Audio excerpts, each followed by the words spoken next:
Hi, welcome to NicheCraft. My name is Cassie and I'm your host, and today we are going to be doing an extra fun dyeing video. And I just wanted to tell you a little bit about my vision. So first I wanted to tell you about this yarn that I'm going to be dyeing. So it is an extra fine superwash merino. I think it's 75%. I'll show you the label in just a second. And then a 25% silk blend, and it looks absolutely just gorgeous. It's got obviously that natural sheen from this extra fine merino, but it also has the sheen from the silk too. So I'm expecting this to look either super shiny, or maybe it might even go the opposite direction, look a little bit more muted, but also have that sheen. I'm not exactly certain how my acid dyes are going to show up on this base. So part of this video is to just see what is this base going to look like. Another thing that I'm really looking forward to is doing what's called the lasagna method of dyeing, and I will show you that as I do the actual video. And then I'm also going to be using dry dye powder. And I just wanted to say at the beginning that when you're using acid dyes, there are some concerns, safety concerns about it when you're using the dry dye powder. You need to wear a respirator mask, safety goggles, and some gloves, because when it's in the powder form, you know, once it's mixed with water, it's fine. But when it's in the powder form, it can cause issues if it's inhaled. It can cause issues if you have really sensitive skin. Not everybody, but some people can get a little bit of a rash on it. I don't know if I'm one of those people or not. I just wear gloves. And then it can also, if it gets in the eyes, it's really irritating. So that's why I'm using that. I don't want to give the impression that you can't work with acid dye, okay? I don't want to give you that impression that it's like, oh, it's too dangerous and all this stuff, because it's really not. But I just wanted to explain why I have to protect myself while I'm doing that. All right, guys, so let's go to that video now. In this video, I'm going to be using my safety goggles, my respirator mask, and some safety gloves as I'm dyeing the yarn, because I'm going to be working with just dry dye powder instead of the mixed solution. The color palette I want to go with is something that's going to evoke a really ethereal type of colorway. So I have picked Flamingo Pink, Hyacinth, and Bright Aqua as my three main colors. And just at the edge, we're also going to be using a little bit of Peach Blush, which is a kind of a pastel orange, and maybe even a little bit of this Sour Apple, which is like the same color brightness as the Peach Blush, but only on the green side. Now, I do want to mention the reason why not all of these containers are the same size is that sometimes I want to order more than just the 2 ounces. So I'll go up and order a 4 ounce, but these are all the exact same company, which is Dharma Acid Dye, and that's what we're going to be working with. The yarn that I'm going to be working with during this dye session is this Cascade Superwash 220 Sport. Now this has a little bit of a texture to it because of the way that it's spun, and I thought that it would be really good to use a 100% superwash merino wool next to this, which, as you can see here, it has a very huge shine to it. It glistens, doesn't it? Now this is a weight 1, whereas this, it says it's sport, but I would consider this a weight 3 or a DK weight. This is a weight 1. So what we're working with on this side is a merino, extra fine superwash merino. It's 75% superwash merino, which is extra fine. And the extra fine weaving pattern is what causes this to be so shiny. But to kick up the shine even more, we also have 25% mulberry silk. And I thought that this would be a really good base to use because I'm going for a very ethereal look with this color palette, and it would be really nice to show the difference between what 25% silk does versus 100% superwash merino wool, right? Because I want to make sure that what I'm showing you at least gives you some information on how different materials dye. And I do know that this silk is going to be resisting the dye a little bit more than a superwash merino, and so I'm expecting that this is going to come out looking very similar to what I expect, but I also want to know, what does this look like on this superwash merino wool? And for those of you who recognize this, yes, this is the superwash merino wool that I put in my giveaways. So I'm just going to say that and let you guys decide whether or not you think I'm going to be dyeing this for a giveaway or not. All right. The last element I want to go over is, because we are using dry dye powder, I am going to need to be wiping my hands off several times in between each dye so that I'm not contaminating that dye. And when I do, I'm going to be using this hank of yarn. I'm basically going to use this as a kitchen towel. And by doing that, as I rub the little bit of dye that's left on my fingers on this is going to start being dyed as well. And it's not going to look the same as the colorway that I'm creating, but it will have all the same colors in it. And so it will look kind of like a complementary colorway that will kind of match, but not perfectly, the colorway that I'm about to make. So seeing it here in this little like plastic shoebox container here, I have moved it to where it's going to be right next to where I'm going to be dyeing, so that I can very quickly reach over and wipe my fingers on this and go on to the next color. All right, and I'm also going to be drying them off on like a piece of paper towel, but most of the dye will be putting on this, and I'm really interested to see how that turns out. For those of you who watch Kim Knits tutorials, you will recognize this as the yarn mop method that she talks about. So I may as well call it a yarn mop, but I just wanted to let you guys know that this is something that a lot of dyers do, and it's just a way to make sure you're not wasting any dye. All right. I just wanted to clarify that the yarn mop that I have here was soaked in water with some vinegar, okay? So this one has already got vinegar on it, but the yarn that I'm about to add to this pan has not been soaked in water with vinegar. It's just been soaked in plain water, and that's just so it can absorb the dye powder, okay? And that's it. All right, guys, so at the beginning of the video, I was talking to you about how I was going to be doing this a little bit different in two ways. And the first way is the dry dye powder that I talked about. And the second way is that I am going to be layering yarn on top of each other to create a sort of quicker way to dye the same colorway. And it's kind of gonna work like a lasagna. This is a yarn dyeing technique that I've seen other people use on their channels. I know that there are at least 2 other YouTubers that call it a yarn lasagna, so I'm pretty sure that that's what it's supposed to be called, but it might have originated by one of those YouTubers. Just so you know, I don't mean to plagiarize them in any way. It's just a way to dye yarn, and it's a way that I haven't shown you guys yet. So I have got, I've got 2 100-gram skeins of the merino with silk here, and I've kind of scrunched it together, right? Because I don't necessarily want it straight, and you'll see why when I start applying the dye. And then I've got another 100 grams, and again, this is a thicker weight, so it might look like it's taking up more space, but it's just a thicker weight, and I've got that here.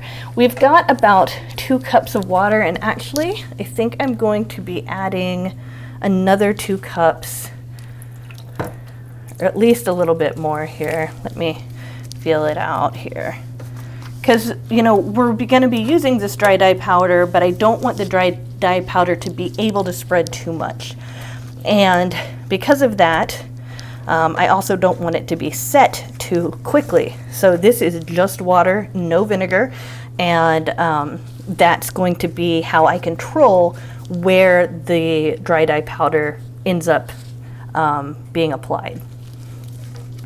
Okay, so I have enough water now. It looks like I added about 3 cups of water to this. Okay, so I just want to make sure you guys know how the measurements that I'm using here.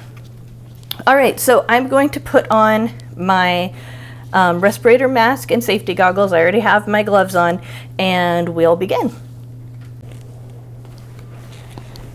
Hi guys. All right guys, so I am back, and I apologize if you can't hear me very well. Again, it's just because I'm taking safety precautions, so just know that. Now, at the very beginning, I said that the 3 colors I really want to focus on is the flamingo pink, the hyacinth, and this bright aqua. So what I'm going to do, actually, at least for this layer of the lasagna, is that I'm going to apply the hyacinth first. And actually, you might, well, it's actually, I was thinking it might be better if I put this yarn mop here in sight, but then I realized it's gonna mess up my pace because it's not ergonomic, so we're gonna keep it off screen. But anyway, so I just want to show you guys, this is what that dry dye powder looks like, and so this is that hyacinth. So let me just get a little bit on my fingers so you can see. And now I'm going to apply it. You can see how I'm just sprinkling it on here. And I'm going to push it into the yarn. And that's why I wanted to have that. Sorry, I'm concentrating. That's why I wanted to have some water in here, is so that it could spread a little bit. And you see how like watercolory that is, right? So now I'm just wiping my hands off on that yarn mop. I'm drying them because I don't want to get water in here. And I'm going to add some more here. Okay. Now I think it's interesting how the pigments on this hyacinth look almost like they're gray before it starts looking more purple. That's completely normal. Sometimes there's multiple pigments in the dye powder, and that's what will cause it to look one way at one point and a different way differently. I really like this beautiful, like, I just love this little aura around it here. And as you can see, it looks a little bit different with the silk. So I'm going to want to make sure that this dye powder gets all the way through there. And as a result, I'm going to add more on this side than than it looks like I need. So I'm going to go ahead and add that extra bit and really push it through. The other side, I'm going to get really into it and use both hands. And again, it's going to look very watercolory. One side might look a little bit more pigmented than another side, but that's really not going to matter that much. And I'm really glad that I used this purple. I think it does look like that kind of ethereal look that I was looking for. Next, I think I'm going to go down here, and I have the bright aqua. So I just want to show you what these colors look like. So now I'm going to sprinkle it right over here. Very similar to the way I did the hyacinth, only I'm just going on a lot thicker because I know a little bit better about my my limitations here. So, oh, that is bright, isn't it? I wasn't expecting it to be this bright, but that's okay. That is really, really pretty. Look how on this one it looks so much more blue, and on this one it almost looks green. Isn't that interesting?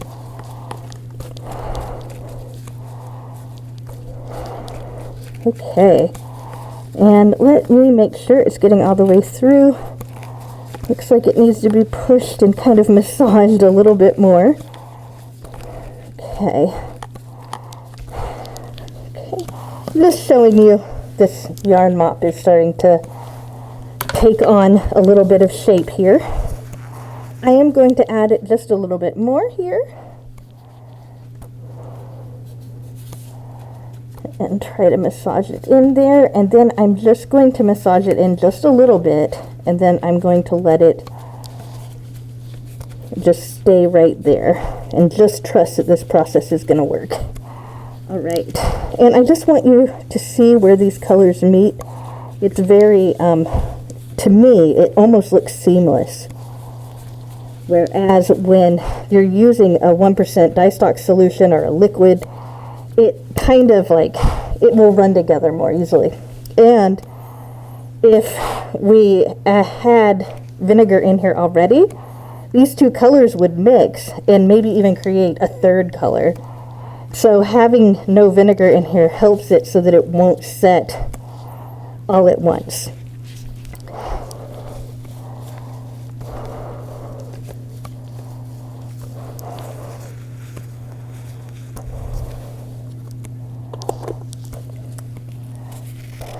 So I had said that I wanted a little bit of sour apple, and I just wanted to see what that might look like. So I'm doing right here is I'm going to just sprinkle a little bit of sour apple here at the bottom. And if I don't like it on this, then hey, that's okay. Maybe I won't do it on the other ones. But I just wanted to see how that might look. And I just want to show you, we still have this kind of green glow here, but it's just at the very tip here. All right, and I see that we don't have as much bright aqua there that I thought we did, so I think I'm going to go ahead and go back in there and add some more. So I'm not certain that I like that 100%, but we will see.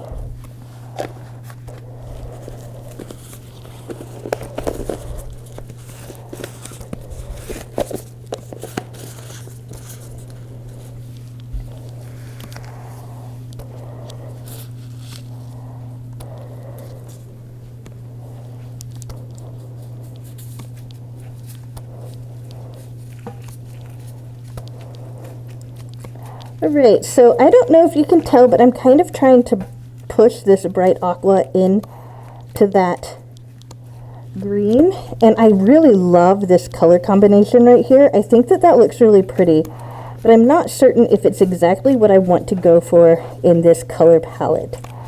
Now, it's okay to me if there's a little bit of a discrepancy between each layer of this, but I think I'm going to focus more on just the three colors I was talking about before. And I'm just wiping my hands off here on this yarn mop. I'll show you again what it looks like. And you can just trust that it's just going to continue to pile up on there. So what I'm going to do here is take this sour apple, and I'm going to take it out of the equation by putting that on the other counter so I'm not going to touch it again. Definitely love the hyacinth, so I'm going to heat that, and now we are going to put in this flamingo pink. So here we go with the flamingo pink, and again, just wanting to show you what that looks like. So I've got some powder here. I am sprinkling it right where I want that pink to go. Oh, that's pretty. That is really, really pretty. Again, it's really bright. Like, this whole thing is so much more bright than I expected it to be. I was expecting it to be a lot more pastel, and maybe it will end up looking like that once it dries, because of course it looks darker before it dries. But as you can see, I'm just kind of pushing that in. And again, these colors, it's like they're coming together more like watercolors than mixing and creating a new color, if that makes sense. And I really like that effect. So, just going to try to push this through a little bit more here. Oh yeah, that's really pretty. And I think, yeah, I'm gonna add a little bit more of this flamingo pink and just push it through some more. Just making sure that that bottom layer has some saturation to it. And pushing it up through here. All right, now we're going to test out how that peach blush looks as well.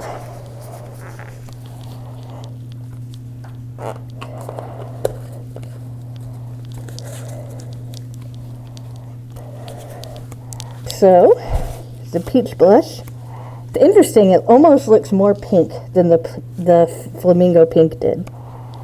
And again, just going to be sprinkling it over here. Looks like I got some over here. Okay, pushing it in, that is really beautiful. I really like that. I think I'm going to keep this peach in here. And I'm going to just remove that sour apple because this peach is doing exactly what I had expected it to do. But the sour apple is just a little bit too limey, if that makes sense. All right, so we've got that in there.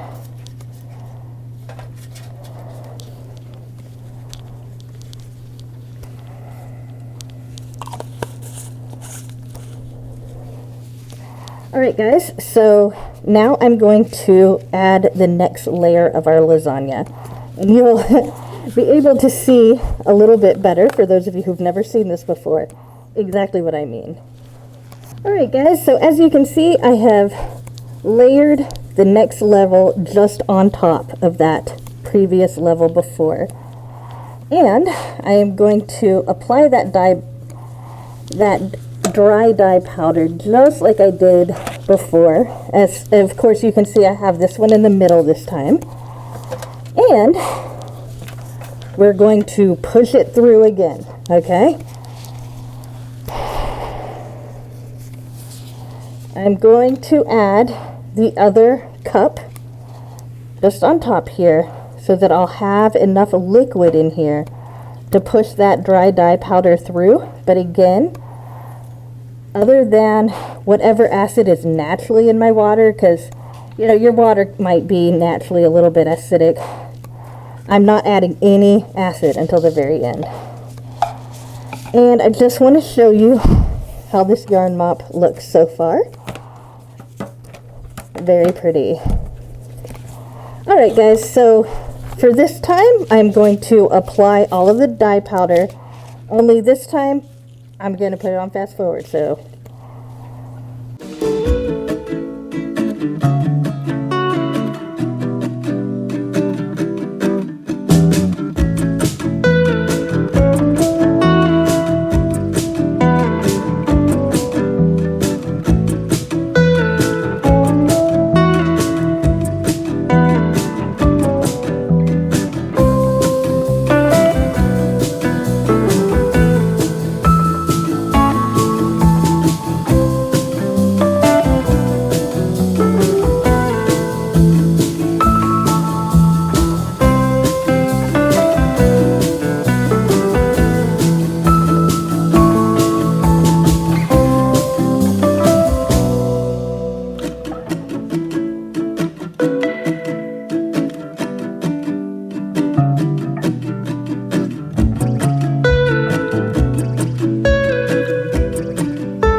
Alright guys, so I am going to do my third and final layer, and then I'm going to add acid and talk to you a little bit about how we're going to set this yarn.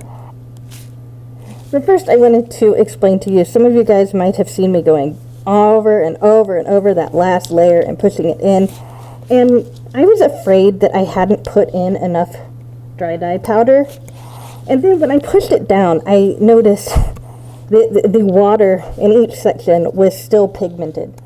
So I was like, you know what, I'm just going to trust the process, and no matter how much it might look to me like it's not getting all the way through, once I add that acid, it's going to probably get all the way through. I don't know that for certain. We are figuring this out together, guys, all right? So now I'm going to put this on fast forward again, and you will watch me dye this last layer. Oh, before I forget, I did want to say, I think a little bit of that sour apple did get on the second layer, but it can be completely removed from this one. So that'll be also something that'll be interesting to see.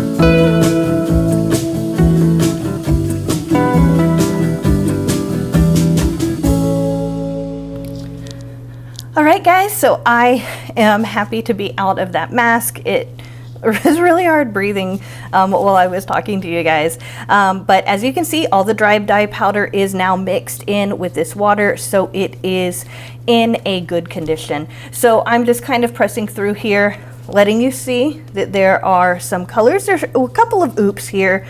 Looks like I got some of that pink right here, but that's not a big deal. Because it's part of the color palette, you know. It's not like it was it's not like it was a color that didn't go together with this whole palette. And you'll be getting stuff like little oopses here and there when you order artisan yarn. So that's also kind of one of those things to kind of be expected. Obviously, if this was really obvious, and I would inform the person who ordered it from me that there was a little bit of an oops. Do they want me to do it again or not? But I just wanted to take the opportunity to explain to you what I would do in that situation. And as we push up here, we can still see some orange coming through here. Now it's not as strong as, let's say, the pink, but I'm just gonna trust the process, okay? And I know that this pink has a little bit of an orange, like, it leans more orange, let's say, than maybe purple. But I'm just gonna go ahead and still trust the process and believe in it and allow that to dictate what I do next. So here's the time where we add the acid. Now, this entire time, this has not been heated up at all, and I'm about to start heating it up, but first I'm gonna add the acid. So I am going to add at least 6 tablespoons of acid here.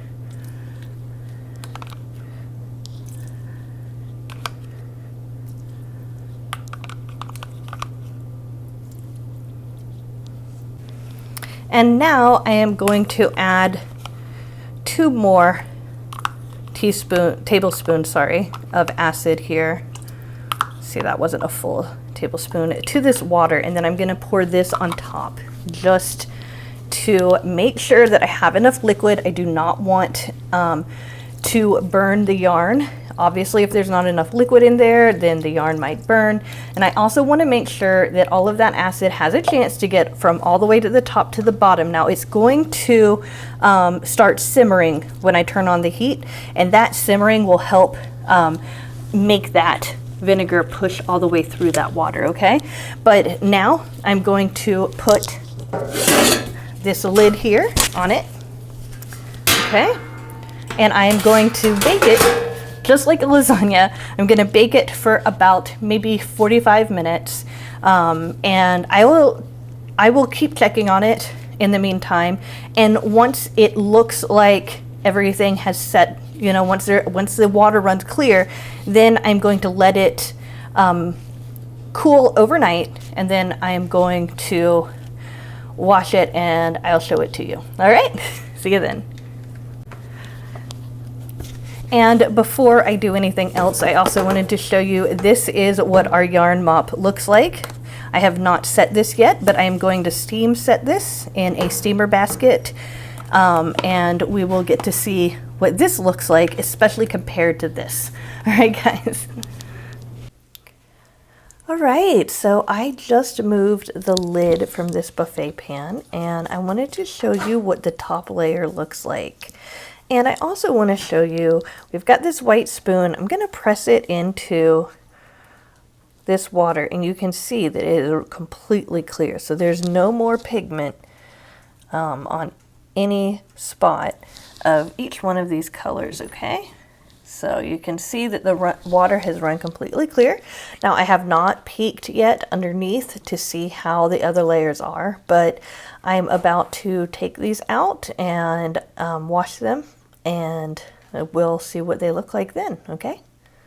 All right, guys, I am so excited to show you how this turned out, but I have to give you a warning and say, this did not turn out the way that I thought it would, but it still got beautiful results. So let's go ahead and look at the first layer. So this was the yarn that was on the very bottom. And as you can tell, you can definitely see that lime green. It was called sour apple green. I should stick with the actual names. But there's an awful lot of white here, isn't there? This ends up looking like a tie-dye shirt, don't you think? And these colors, I didn't know if I wanted to go like bright and tropical or if I wanted to go more kind of ethereal. And at the point in which I picked out the colors, I was going to try to go more ethereal, but I could not help but pick out this like really nice like aquatic blue here. So this ends up having an overall feel of a much more tropical feel that's also kind of tie-dyed here with this white peeking through here and there. And I actually really like it. It's not what I set out to do, but it gives me so much information. For example, it lets me know that I was not using enough dry dye powder. I needed to push more through. In fact, it might have been wiser for me to flip the yarn over, you know, to do one application and then flip the yarn over and do the second application. And then when I put the layers on, to do that the same thing again. So that's one thing that I learned. Another thing that I learned though, is that if I wanted to make a kind of a tie-dye looking yarn, that I could definitely do that by employing this method. And again, it's just, it seems like it's just, obviously the color's not even, you know, and I wasn't even necessarily going for one. I was trying to kind of make it darker in the middle and then kind of spread out and everything. So I totally wanted to have this tonal value to it, but because there are spots that are white, it really looks like it's this intentional tie-dyed look, and I really like it. So anyway, here's what it looks like in a hank, of course, and here is what it looks like when it's out. Now I do want to talk about the yarn material itself. Okay, so we've got the silk and merino blend, and it turns out that the silk does not mute that color in any way. I can still see that sheen. It comes through just a little bit more shiny on the merino silk blend, but I also really like how the colors are super vibrant, and you can definitely tell the difference when we look at this, for example, compared to these, which are 100% merino wool. Okay, and I had thought that the merino wool was going to end up maybe looking just as bright, but you can tell there's definitely a more muted look in just the merino than there is in the silk. So the silk really does bring up that shine and makes that color a lot more vivid.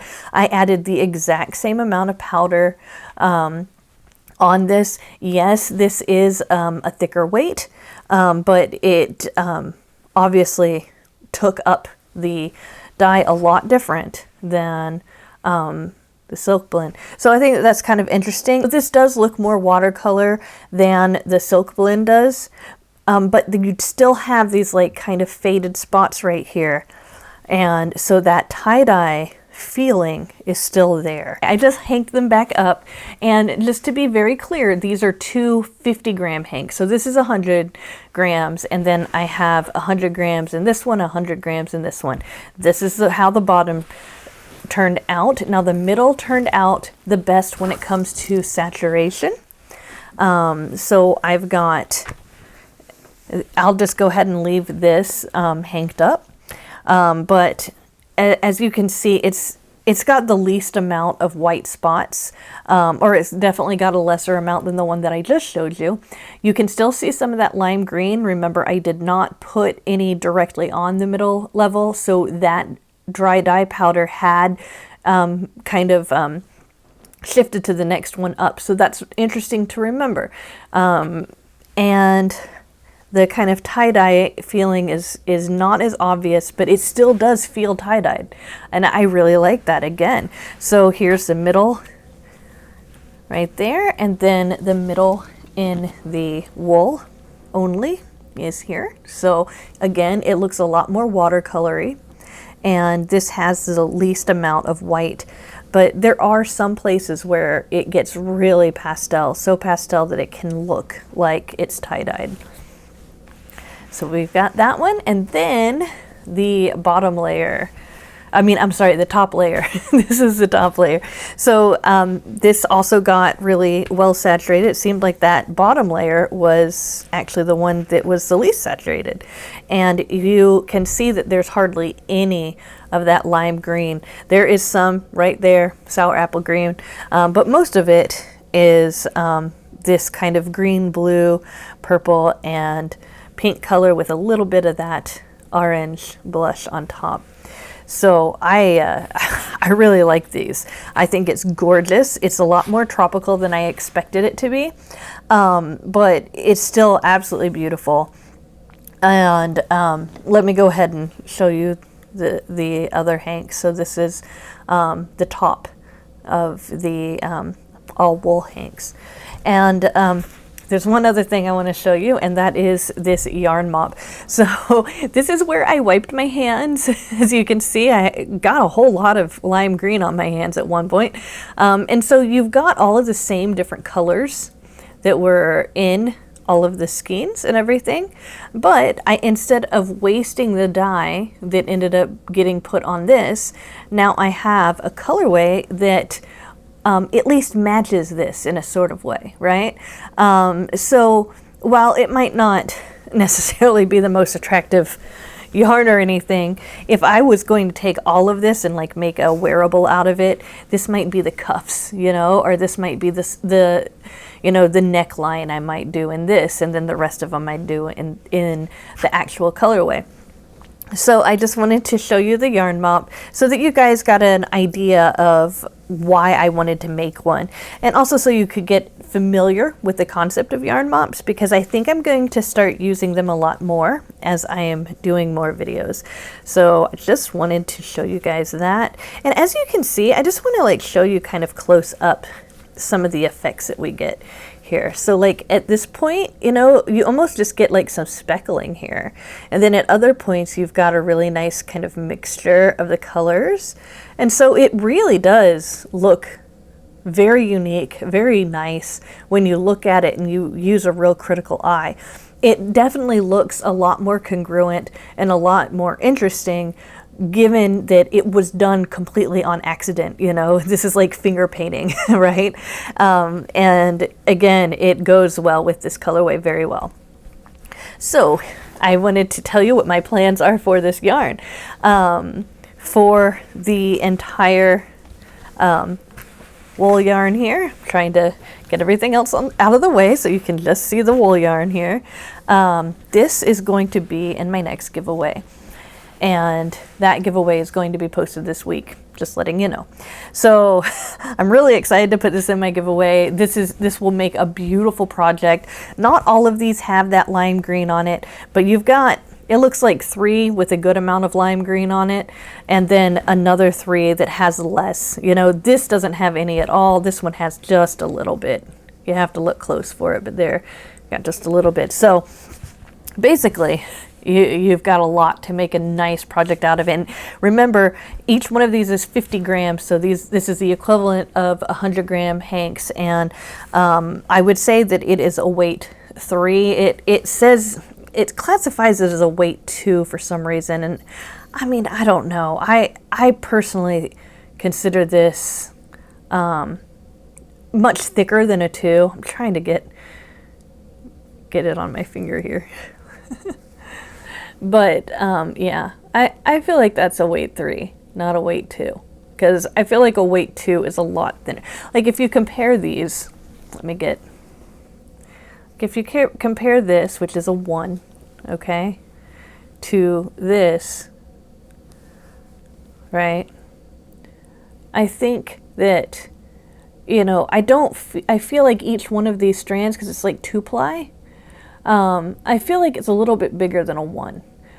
So anyway, it's either a 2 or a 1. I'm sorry. So anyway, it's either a 2 or a 3. I would say that it feels like a 3. It's a lot more fluffy than it might look. And these are going to be going in a giveaway that's coming up very, very soon. So just keep that in mind. Now, the rest of the yarn, I don't have to hold on to all of these. So what I'm going to do is I'm going to set one of these aside, whichever one, I'll just do it by random. And the rest I'm going to list on my Etsy store, okay? So you can purchase hanks of this particular colorway, but it's a limited edition. You're not going to be able to get any more than the 5 that I have left over. I'm going to go ahead and keep the yarn mop, and just one of them. Again, I'll pick them at random, and the rest of these will be going in the Etsy store. So we'll have 5 of these. Again, it is really super soft. It would make a beautiful shawl. There's, I believe, 400 yards for each one of these. So you'd have enough to make a beautiful shawl, some socks, if that's something that you like to make. You know, there's a lot of different things you can do with this. Again, and if you purchase it from my shop, it will be available to ship immediately, okay? So you would be able to get it and expect it to be shipped out within 2 days, all right? That said, I think this has been a really good one, guys. I'm really excited to be back working on the channel a whole lot. I've done my mystery box Monday for tomorrow, and I put a lot of stuff at the end as far as some of the stuff that's going on in my life, so you can look for that tomorrow. And remember how I said I wanted to show you guys how to make a stitch marker? Well, I've got that video coming for you on Tuesday as well. So, and that will lead us into Wellness Wednesday. So I just wanted to let you guys know that I'm here. I'm really excited. If you want to get into this giveaway, I'm most likely going to be posting it on Wednesday or Thursday. And the giveaway will include not just yarn, but, you know, project bags and all sorts of notions, stitch markers, that kind of stuff. So it's going to be really epic, really big. And so I just wanted to remind you guys, make sure that you subscribe and hit the notification bell so that you'll know when that goes live, because seriously, it's free, right? Thank you so much for watching to the end. Make sure to like if you haven't already, and I will see you soon in another video. Bye for now.